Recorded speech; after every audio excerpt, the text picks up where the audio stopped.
All right, like him or not, it's impossible to ignore him. Elon Musk, the richest person in the world, is now the single biggest shareholder of Twitter. And that's triggering a real-world soap opera. Let's bring in our business and tech reporter, Scott Budman, for a closer look at his possible plans and what's happening here. I'm reading all sorts of headlines that are changing every few hours. It does change every few hours, especially if you update Raj, your Twitter page. Last week, he bought 9% of Twitter, and for a brief period of time, it appeared Musk was on his way to a seat on the company's board of directors. But then last night, the CEO of Twitter announced via, of course, Twitter, that Musk was not going to join the company's board.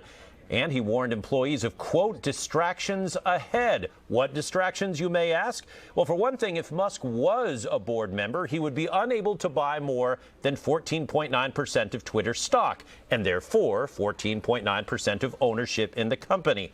Now, as a non-board member, he can potentially buy a whole lot more, which is sparking fears of a takeover. But aside from the financial questions, Musk buying into Twitter has employees and others wondering about some of the irresponsible things he's been tweeting recently, like suggesting someone turned Twitter's headquarters into a homeless shelter.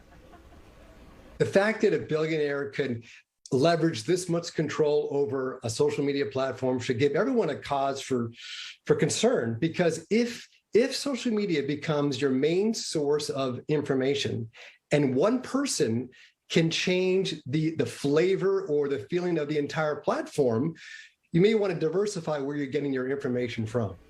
It's also worth mentioning that Musk could conceivably buy the rest of Twitter. The company's market value is, as of tonight, $37 billion.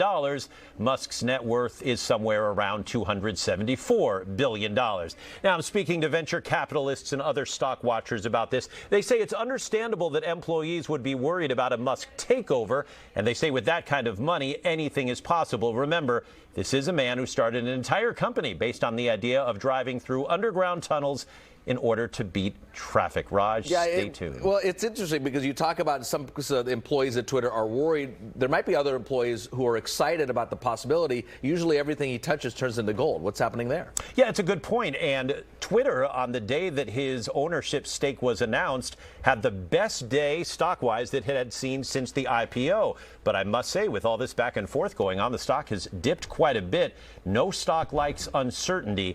And yes, he brings a lot of success to a lot of things, but Elon Musk also brings uncertainty to companies. And right now, I think that's what's top of mind for Twitter investors. I think a lot of people are curious to see what happens next. Yes, Thank you, Scott Budman from our newsroom.